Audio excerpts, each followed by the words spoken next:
All right. Good afternoon and welcome back to Codex. Many, but not all of our talks this summer feature graduate students and postdocs who were nominated to speak by their senior colleagues. Today, we're very happy to have Dr. Nathan Lindzey be our next speaker in this series. Nathan is currently a postdoctoral associate in the computer science department at the University of Colorado Boulder, working with professors Joshua Grochow and Alexandra Kalla. He graduated from the University of Waterloo in 2018 under the direction of professors Joseph Cherian and Chris Godsell. Nathan's research is concerned with using algebraic techniques to solve problems in extremal combinatorics and theoretical computer science. We're very happy to have him here today to tell us about discrete harmonic analysis on matchings. Take it away. Well, thank you for that great introduction. So yeah, we're going to be talking about some discrete harmonic analysis on matchings. And so the first order of business is to take care of some basic definitions, like, you know, what's a matching, for example. So by a matching, I just mean a pairwise disjoint set of edges in a graph. Nothing more, nothing less. And so a matching can be a maximum if it's as large as possible. And a matching is perfect if, in fact, these edges cover all of the vertices of the graph. And so this talk, we're mostly going to be talking about perfect matchings of the complete graph on 2n vertices. And so here's an example for the complete graph on 6 vertices. There is all 15 of those perfect matchings. And in particular, it's an easy exercise to show that the number of perfect matchings of K2n is simply the product of all the odd numbers that are less than 2n. And so in this case, 5 times 3 times 1. So in particular, we call 2n minus 1 double factorial that product that I just mentioned. Okay, so that's what a matching is. So now what do we mean by harmonic analysis here in this discrete setting? So what we mean by harmonic analysis, we're just going to start with a homogeneous space. And what's a homogeneous space? Well, first I'd like to let G be a finite group, and X is going to just be some set upon which G acts. And I want to be sure that this action is transitive. And what we're going to do is just pick our favorite element of our set X, call it the origin, which I'm going to color code in red. And we make this identification here as with X being the cosets of G modded out by the stabilizer of this origin element. And that's all we mean by a homogeneous space. Okay, so that's going to be the entry point for doing harmonic analysis. Okay, so let's, to be sure we're all on the same page, let's just start with an example here for K4. So K4 has 3 matchings, and this red one here I'm going to choose that one. That's my favorite perfect matching. I'm going to pick that as my origin. And so now I ask, what's the stabilizer of 1, 2, 3, 4?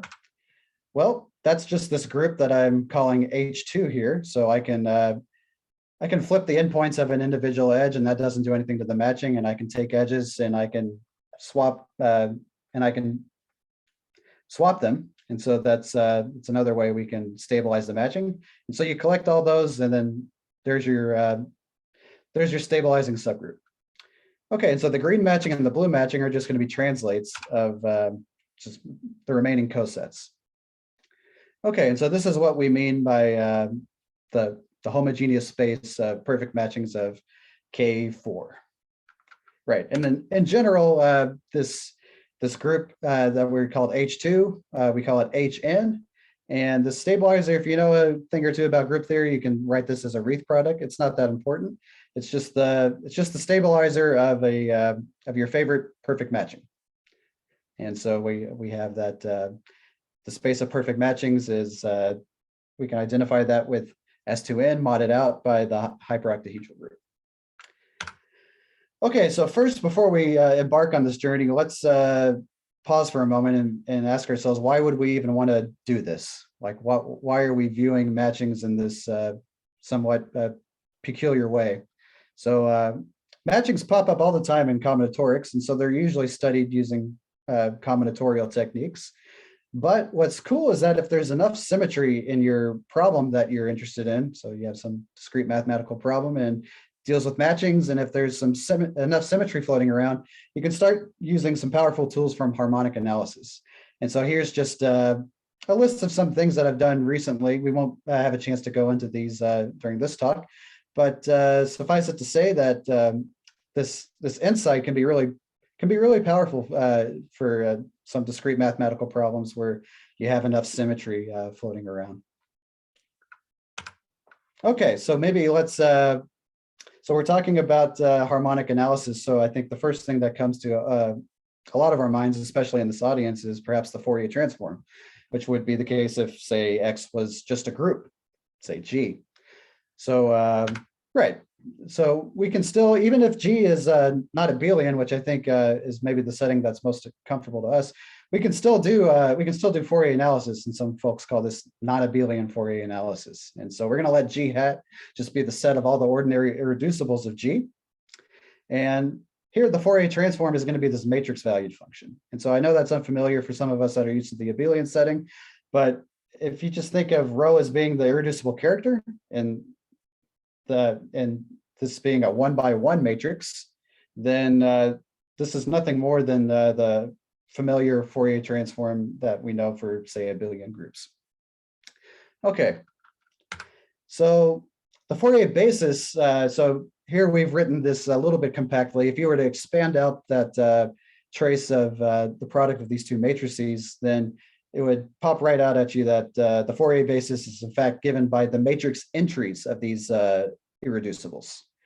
Okay, so we have this Fourier basis. So and so it seems like we're in a very nice situation here, but there are some issues. So for one thing, even for somewhat simple to describe non-abelian groups, this Fourier basis can be really unwieldy to work with. So it's not as simple as, say, like the characters in the abelian setting. So it can be quite complicated. And in fact, like take the general linear group of let's say GLNQ. So we're looking at invertible matrices over the field FQ. So we don't know how to construct those irreducible representations. So this doesn't do us a whole lot of good. So it's just because we have this formula doesn't mean we can actually use it in practice.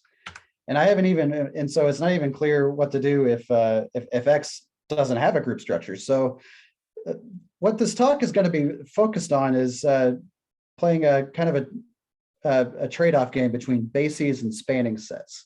So we'll find that we can find really nice spanning sets sometimes, but we'll have to sacrifice, of course, orthogonality in those cases. And in some cases, we'll be able to find bases, but these bases are still maybe a bit complicated to work with. So the name of the game here is that we're going to be exploring different bases and spanning sets for the homogeneous space of perfect matchings and maximum matchings. Okay. So, right. In this general case, it's whenever we're just dealing with an arbitrary homogeneous space, it can be quite difficult to do any sort of meaningful harmonic analysis in this space.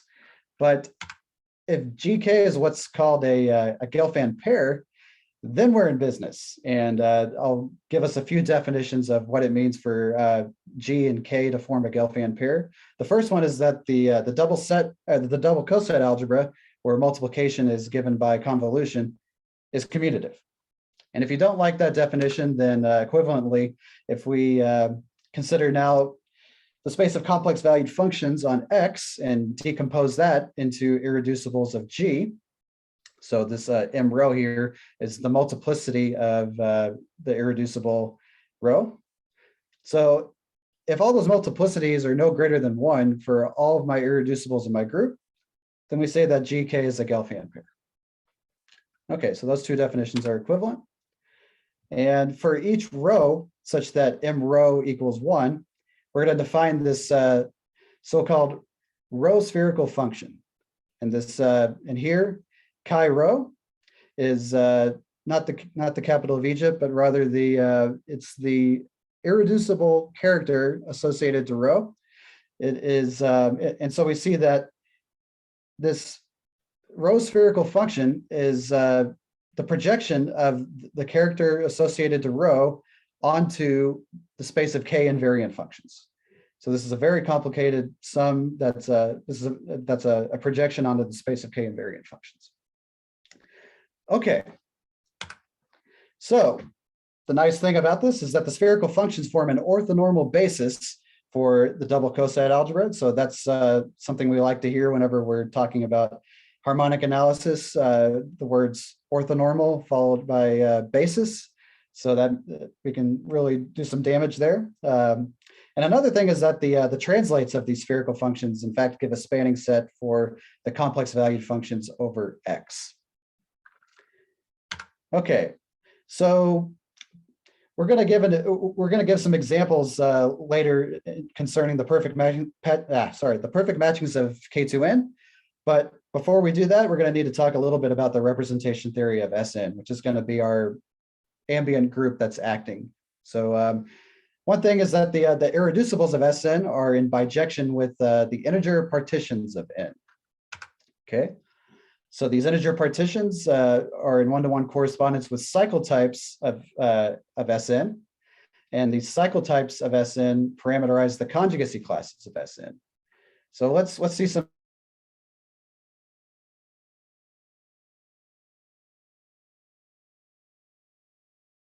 that we can describe it as 5, 3, 1, 1, and so we associate it with that integer partition.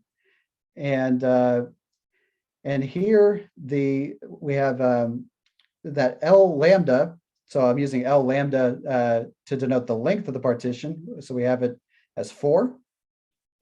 And for each of these partitions, we can associate it with like one of these so-called Pairs diagram, which is like a half-eaten chocolate bar. At least this is how Alexander Holpke first described them to me. So we have this Hershey bar that somebody nibbled on, and I think it's clear what the bijection is here.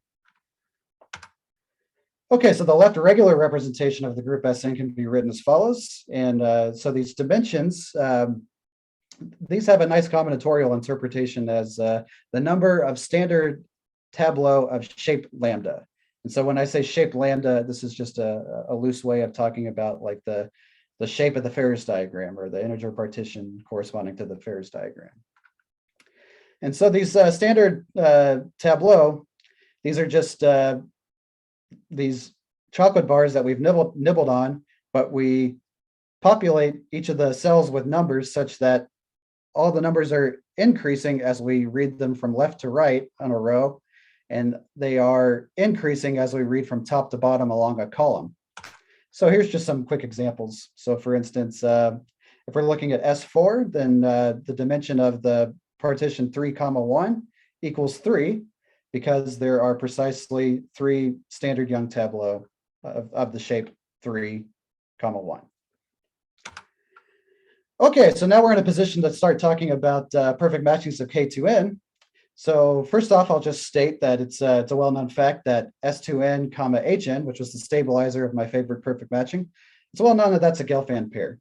And we have this similar sequence of bijections here that describe perfect matchings of K2n now. So here, our double cosets are going to replace our conjugacy classes, and these double cosets are parameterized by cycle types, and these cycle types are in one-to-one correspondence with these things called even integer partitions. And here, these are defined below. So I just take a partition of n, and I treat it like a vector, and I multiply it by 2. And so then I get an even partition of 2n. Okay, so high time for some more examples here. So I have a blue matching on the left and a blue matching on the right, and I want to know what double coset does this blue matching belong to? Well, if I union it with my origin perfect matching, we see that I get a single cycle. And so we sometimes call this a Hamiltonian cycle in combinatorics. And so this blue matching is we put this in the box that is indexed by the integer partition n. Now the blue matching on the right, they just differ by a partner swap. And so I put this in the box where that's parameterized by 2, 1 to the n minus 2. Okay. So let's get back to the spherical functions. So first off, because S2n comma Hn is a Gelfand pair, we know that the space of complex valued functions on perfect matchings decomposes as follows. And here I'm being a little bit lazy. So that is technically an integer partition that we have to the right of that big sum. So we're going to just let the indices refer to these irreducible representations just to keep the notation simple. All right, so we're going to let sigma mu, as mu ranges over all n, be a set of distinct representatives for these double cosets. So recall that the double cosets partition the elements of S2n. And so we're just going to take a set of representatives for each of these double cosets. And so now we can concretely write down what the spherical function for lambda associated to lambda is. And so and it's the following. So again, it's just this this projection of chi lambda onto the space of Hn invariant functions. And the order of Hn is 2n double factorial, which can be written as 2n times n factorial. And so there we have it. So that's the formula. And we know that these functions, the spherical functions, form an orthonormal basis for the double coset algebra. Nathan? Okay, so yes. Just sorry to interrupt. Your video has gone off. Could you click, maybe turn it off and then back on again just to see if that fixes it? Oh, I'm sorry. I think the slides okay. are fine. Everything's fine. Just want to see if we can get your video back real quick. Yes, so I'll stop video and I will turn it back on. No good? Okay, No yeah, good. it's looking, I'm sorry We'll just about that. continue without video. It's fine. Okay, yeah. Carry on. Okay. So, okay. So let's, so right, we have this orthonormal basis. And as a combinatorialist, I'm interested in 0-1 functions in this double coset algebra. In particular, I want to know, perhaps there are some nice combinatorial sets that have nice spherical Fourier transforms. So I'm just looking at 0-1 functions here, and I want to know if I can write this down in the basis of spherical functions in a nice way, like one, say, in a way that uses maybe few basis vectors. Okay, so in my PhD thesis, I was able to show that there are some nice 0-1 functions in this space that have a sparse spherical Fourier transform.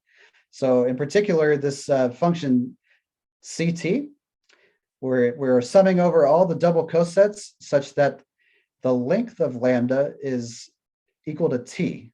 So this means that lambda has exactly t parts, or has exactly t cycles. So if I sum over all those double cosets, the characteristic vectors of those double cosets, then this is, in fact, we can write this sparsely in the spherical Fourier, when we take a spherical Fourier transform. And the way we were able to do this was using Jack symmetric functions, which I won't have time to get into, but there's a nice way of reasoning about some of these spherical functions for the Gelfand pair using Jack symmetric functions and zonal polynomials and things like that. But save that for another day. So let's do an example. So let's just take t equals 1. So if t equals 1, then I'm looking at partitions that have exactly one part. And there's only one of those. It's just the Hamiltonian cycle double coset. And so we can write this 0-1 function succinctly in the basis of spherical functions. And so succinctly, because I'm summing over now all zonal spherical functions such that this shape over here, where I have 3 rows and 2 columns, I'm summing over all shapes that don't have that as a subshape. So there's not very many of those. So it's very sparse. Okay, so we're going to give like this insight is going to lead to a nice application involving ranks of matrices. So I won't wade us through the various isomorphisms that's needed to observe this fact, but suffice it to say that there exists a matrix whose spectrum is given by these coefficients here, these the omega lambda n coefficients. And so this is these are the eigenvalues of this matrix that's indexed by Hamiltonian cycles. Sorry, indexed by perfect matchings of the complete graph.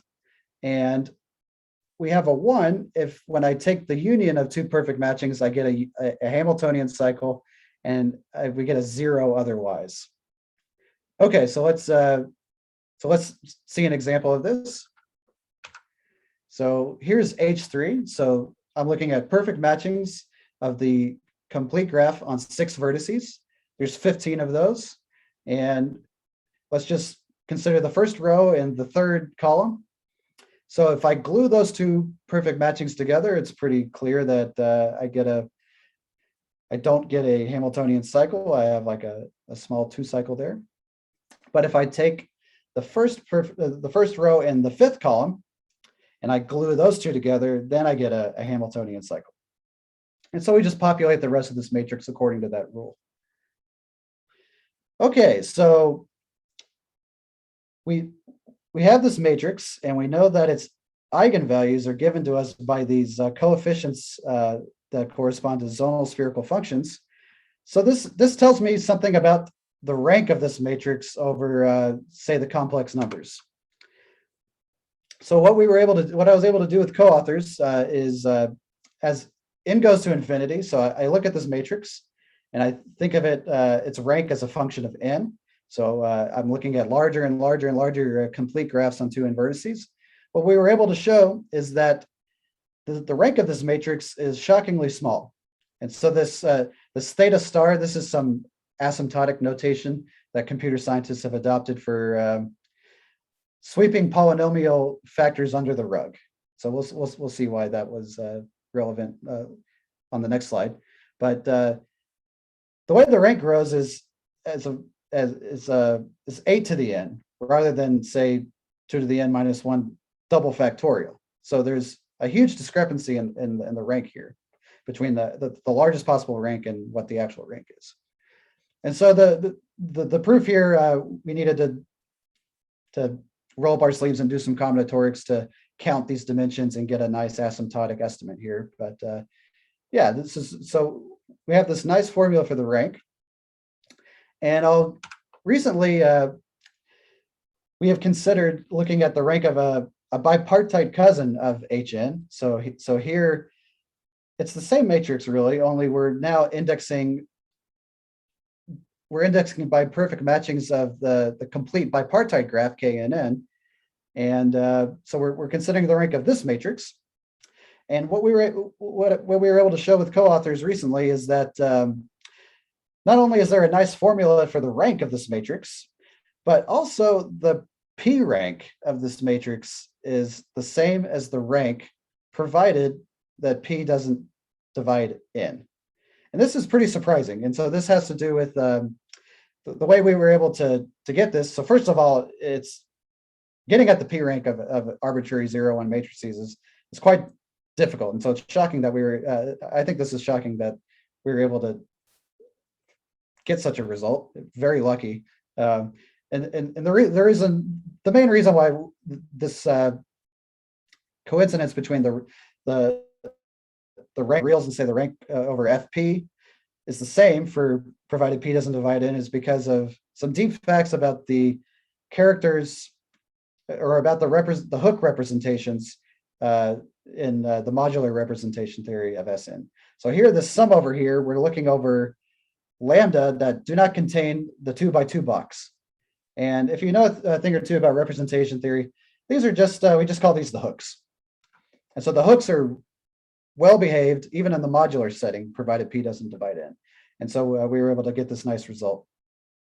So I will say that going back to our non-bipartite Hn, getting at the P rank is quite difficult. And the main reason is that we were able to exploit semi-simplicity in the bipartite case. But in this case, where Hn is where we're looking in the non-bipartite setting, we no longer have we're no longer working with a semi-simple representation. So it's just quite difficult.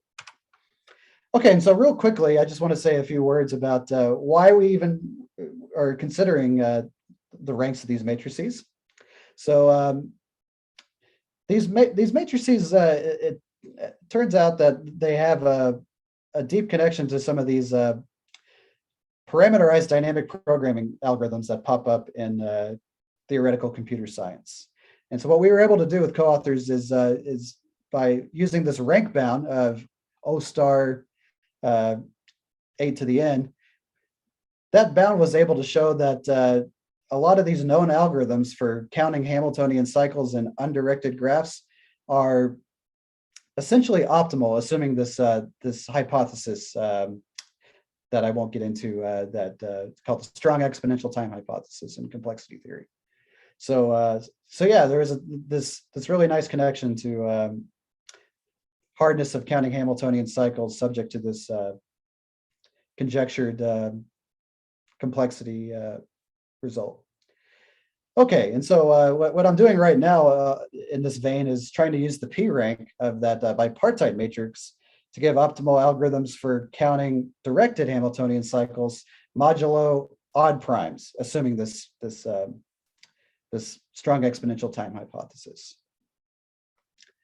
Yeah, so the moral of the story here is that the fact that these characteristic functions of sets in this double coset algebra had this really sparse spherical Fourier transform, we were able to use its sparsity to give hardness results in these concerning counting Hamiltonian cycles in theoretical computer science.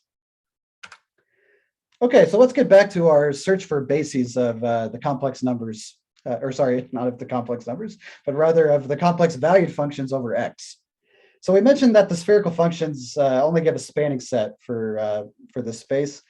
And as we saw, that these things are computed, or they're computed as projected characters. And that's really very unwieldy to work with in practice. So it's already hard enough to get at the characters. You don't want to roll up your sleeves and deal with projected characters. So it's just really, it's too difficult to work with. But for these Gelfand pairs that we've been considering, so like the perfect matchings of K2N, for example, the fact that we have multiplicity freeness here, we do actually get a nice basis for free. And this, we can call this basis a standard polytabulate basis. And so I won't get into the details of actually constructing this basis. I will say though that it's not orthogonal. So if I consider two basis vectors that live in the same irreducible, then they're not necessarily orthogonal, but they are orthogonal to basis vectors that live in different irreducibles. So at least we have that. But anyways, there is sort of this canonical basis that's given to us for free here. And if you know a thing about the representation theory of the symmetric group, you might guess that this, yes, we do have a basis, but it's still going to be this signed sum of characteristic functions of subsets. And this signed sum is difficult to work with in practice as well. So yes, it's a basis, but if I wanted to roll up my sleeves and actually use this basis to solve, say, some combinatorial problems, it's quite difficult because the signed sum can be very complicated. So in particular, there could be a factorial number of different sums in the summation, each with alternating sign, for example. So it's really not a nice basis to work with in practice. So we're still hunting now for, like, I guess we're Goldilocks with bases. We're looking for just the right one, and we'll even settle for a spanning set if we need to, if finding a nice unsigned basis is too tall an order. Okay, so let's work with this basis that we're given though. So at least now we have a way of viewing complex valued functions over X as like a landscape, let's say. So in our case, the irreducibles are those of the symmetric group. And there's a nice order that we can associate with these irreducibles. And this is called reverse lexicographical order. And here I've sort of illustrated this. So I start off with the trivial partition and then n-1, 1, n-2, 2, ... And then as we go from there to like the ones that are higher in reverse lexicographical order, we get the transpose of n-1, 1, which is otherwise known as the partition 2, 1 to the n-2. So just stand on your head to see that. And then we have finally the sign representation here at the end. Okay, so we have sort of this way of sorting our functions from like low complexity to high complexity. So here, the constant functions live over here, and like the sine function lives over here. So that's kind of why there's this dichotomy here. And what we're going to do is we're going to look at thresholds here. So maybe I want to consider things at level K of this hierarchy. And so the things at level K, these are just going to be the partitions that have no more than K cells below the first row. So here we've kind of drawn this here. So I have K cells below the first row. And we're going to let V sub K just be the space of functions that are supported on these irreducibles that have no more than K cells below the first row. Okay. So if we restrict ourselves to just these low complexity functions parameterized by T, maybe there's a nice combinatorial basis or spanning set for just these guys. Okay. And so let's just try to construct one. Okay. So a very natural candidate that comes to mind is to just fix your favorite T set. So you have some set T that has T elements. And I want to now consider all the elements in my domain X that contain these T elements. Okay, so this is a fairly abstract definition that applies to, say, a lot of different Gelfand pairs X. But let's do a quick example for the perfect matchings of K8. So here we're going to let T equal 2. We're going to look at perfect matchings of K8. And now let's just consider this 2 matching 1, 2, 3, 8.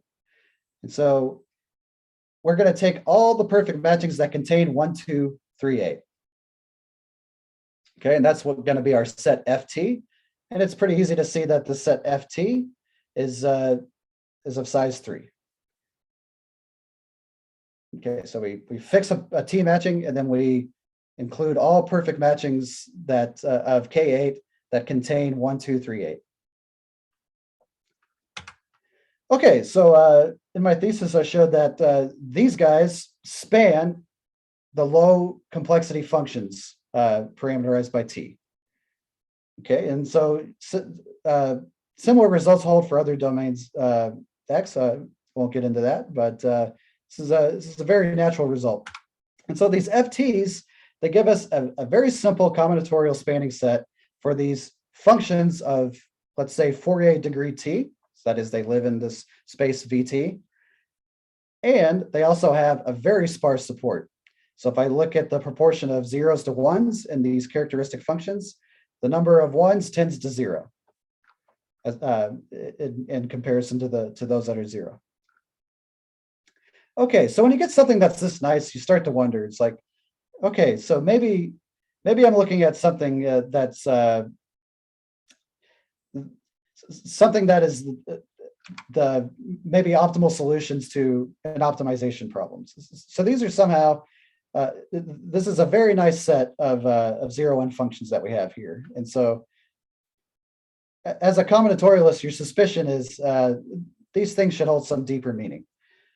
And so we're going to try to formulate a problem so that the FTs are in fact optimal solutions to an optimization problem. Okay, and so the optimization problem we're going to consider is independent sets of graphs. And so graphs are a fairly malleable object, so I can try to define some graph, reverse engineer some graph to where this graph is, if I look at the independent sets of this graph, my FTs are independent sets. And so we can do that as follows. So I'm going to let this gamma t be a graph defined on my set X. And two of these elements in my set are going to be adjacent if, when I take their intersection, they have fewer than t things in common. And so by definition, the independent sets of this graph are going to be sets of X that all pairwise have t or more things in common. Okay, so another fact about this graph that we've defined is that its eigenvectors are, in fact, the spherical functions, and its eigenspaces are going to be these even irreducibles of S2n. So this graph has some nice spectral properties, and we think we know what or at least we think we have an idea of what the maximum independent set should be for large, provided that X is large enough. And it should be these FTs that we described, right? So it's hard to imagine finding more like a set that's larger than FT that such that pairwise they have t or more things in common. Okay, so what comes to mind is this Delsart-Hoffman ratio bound. So, well, I should say it comes to mind to folks that are in the business of algebraic graph theory. So when you have a graph and you understand its eigenvalues pretty well, and you think you know what the maximum independent sets are, the first thing you want to try is maybe this ratio bound. So here, we're going to let theta I and vi be the eigenvalues and eigenvectors of some weighted subgraph of gamma. So gamma is just a graph defined on X. So if S is an independent set of gamma, then the following inequality holds. Okay, so and if equality holds, then we have this nice structural theorem that says that the characteristic vector of any of my maximum independent sets has to live in the union of the least and greatest eigenspace.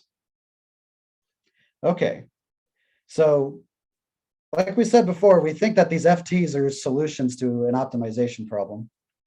And through our harmonic analysis of the low complexity functions in the space in the space of perfect matchings, we know what this span we know what the max and min eigenspace should be. Like we know what it should be. It should be this the space that we were calling VT, because that's where these that's where these FTs live, and in fact they span that space.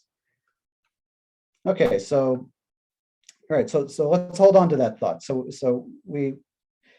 this problem of like proving that we have a maximum independence, that these FTs are maximum independent sets, amounts to finding this magical weighted subgraph that will give us equality here in this ratio bound. Okay, so this Delsart-Hoffman ratio bound, it's it really well found in algebraic graph theory, and it is the workhorse behind a lot of these things in what's called Erdős-Corrado combinatorics. And these FTs go by the name of canonically T-intersecting families. And it makes the name makes sense because in our case of the perfect matchings, we fixed a matching on T edges, and then we just took all perfect matchings that contained that set of T edges. And so one could argue that that's canonical. So these FTs are called canonically T-intersecting families, and these are a fundamental object in Erdős-Corrado combinatorics. So in particular, Erdős-Corrado combinatorics is this meta theorem that we've sort of stumbled upon through the back door as we were looking at these low complexity functions. So if n is large enough, and I look at a family that's T-intersecting, and so these were so for example, the FTs.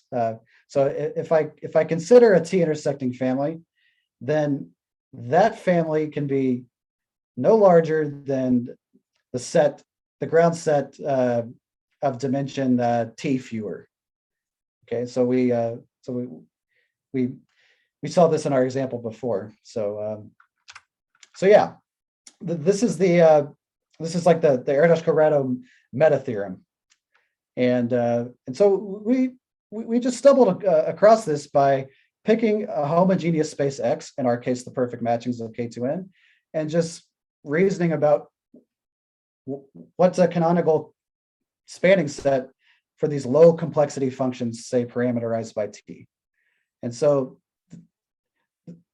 this is traditionally not how Erdos-Corrado combinatorics is presented. Usually you start with the problem and then you think about the algebra that follows from that problem. But here you can just as easily have discovered Erdos-Corrado combinatorics just by thinking of these spanning sets for low complexity functions as canonical objects.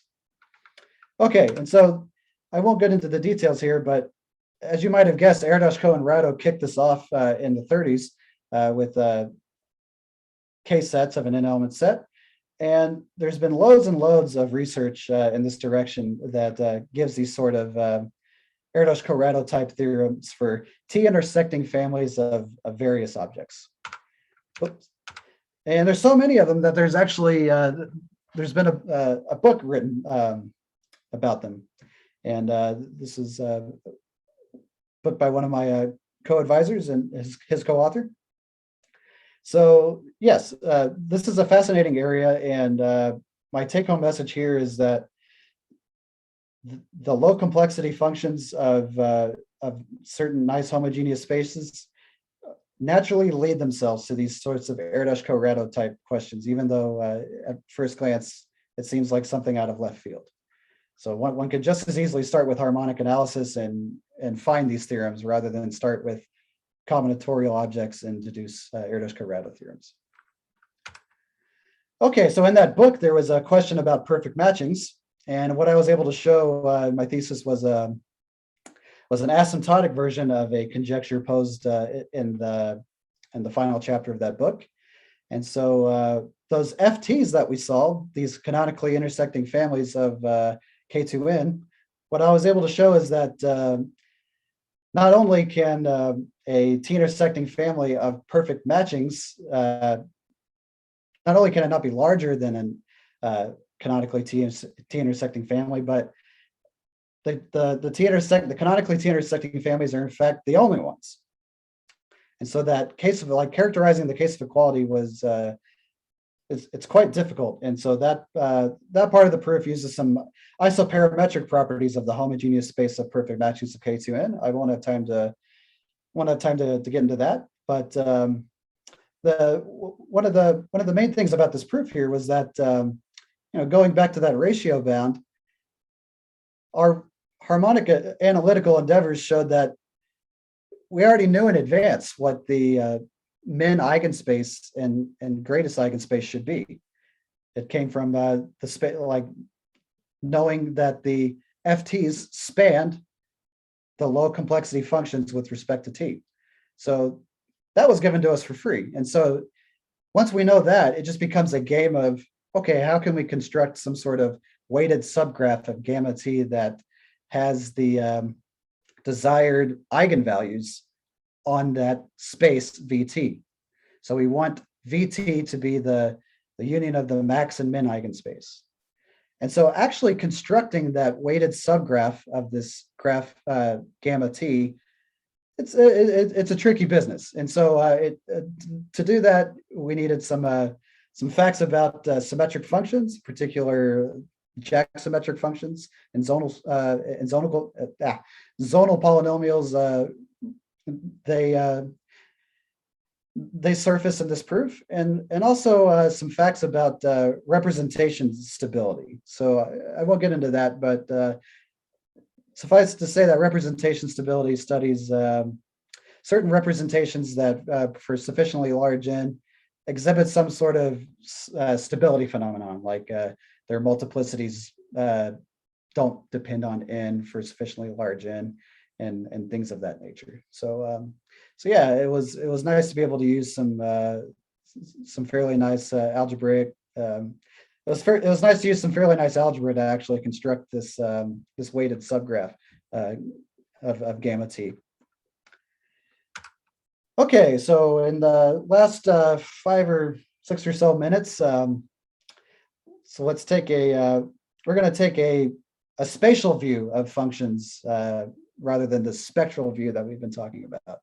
So we've been thinking about functions as being as living in this as living in this space of complex valued functions, and we were thinking of functions as being supported on certain irreducible representations, and so we had that spectral view. So now I want to switch gears, and I want to think about functions being represented spatially now as a polynomial in some indeterminates. And so these indeterminates are going to be indexed by edges of my complete graph. So these xe's. Okay, so I have a polynomial in these xe's, and what I want to do now is I want to write a function in terms of these in terms of polynomials. And so, for example, if I wanted to evaluate the function of f at, say, my favorite perfect matching, which is the origin, that red perfect matching, let's say 1, 2, comma, 3, 4, comma, dot, dot, dot. What I would do is I would set each of those red edges equal to 1, and then I would set the remaining edges equal to 0, and then just evaluate the polynomial and see what comes out on the other end. So we have some sort of indicator vector that we're plopping into the function, and then that tells me what my value is for that particular perfect matching. And so it's not too difficult to show that we can actually write these polynomials in this manner, to where we're only considering monomials that correspond to matchings. So here I'm looking at the product of all edges in my matching, because if I have, if I'm dealing with matchings and I have, say, the indeterminate xij times xik, well, one of those has to be 0 because it's a perfect matching that I'm dealing with. I can't have both xij be in my matching and xik be in my matching. So just throw those out. And so now we're left with this sum over these monomials, where these monomials correspond to matchings. Okay, so now we're so one consequence of that theorem about the VKs being spanned by the canonically T-intersecting families, the FTs. One consequence is that if I write down a degree K polynomial in this in this setting, then that is going to be supported on. It's going to be supported in the space of low complexity functions with respect to K, and vice versa. So what this shows is that this notion of spectral degree, like looking at irreducibles and what they're supported on, and this notion of spatial degree, by just looking at the degree of the polynomial, these notions are in fact equivalent. And a priori, this is not, at least to me, this is not at all obvious. So this is something that requires proof. And I think it's sort of neat that these two measures of complexity of a function are in fact the same. So yeah, so that's a nice surprising fact. And so once you have this this correspondence between like spatial degree and spectral degree, you can start to ask some really interesting questions that are kind of a combinatorial or theoretical computer science flavor. So in particular, can we classify the degree K Boolean functions, so 0, 1 functions? So we know that the canonically K intersecting families are degree K Boolean functions, but are there other nice 0, 1 functions that live in that set? Okay, so that's a very natural question, at least to a combinatorialist. And another nice question is what sort of Boolean functions are well approximated by these degree K polynomials? So for instance, let's take the canonically K intersecting families. If I round all those up, can I approximate some functions that don't live in VK somewhat well by these Boolean functions that do live in VK? And another thing that might not be obvious at first glance is that, is there even a canonical way of writing f as a degree K polynomial? So maybe I'll leave this as an exercise, but if I had the 0 function, I argue that I could write the zero function in many ways. So not necessarily as the function such that all these coefficients Cm are zero, but you can have some sort of complicated polynomial that ends up being identically zero when you plug in any perfect matching. So that begs the question, is there a canonical way of doing that? And so there's loads and loads of questions like of this nature. And if you're from a computer science background, then these sorts of questions, they should be familiar, because these are like the things that are very well understood when X, our homogeneous space, is now the hypercube, or if you prefer, Z2 to the n. So if it's the group Z2 to the n, then theoretical computer scientists pretty much know the answers to all these questions, or at least they're very well studied. But once we start branching out to like other domains that aren't the hypercube, then we really don't have any clue what's going on. And so I've been working with some computer scientists recently to sort of sharpen this up a bit and see if we can really answer some of those questions that we saw on the previous slide, to answer some of these questions on the previous slide for other domains that aren't, say, the hypercube, but like perfect matchings, permutations, perfect hypermatchings, K-sets, K-subspaces, you name it. So that's what I've been doing recently with some theoretical computer scientists. All right, so I think that about wraps it up. I would like to thank you all for going with me down that rabbit hole, and I want to thank you all for listening. And sorry about the video. I don't know what happened there, but thank you. Thank you so much. All right.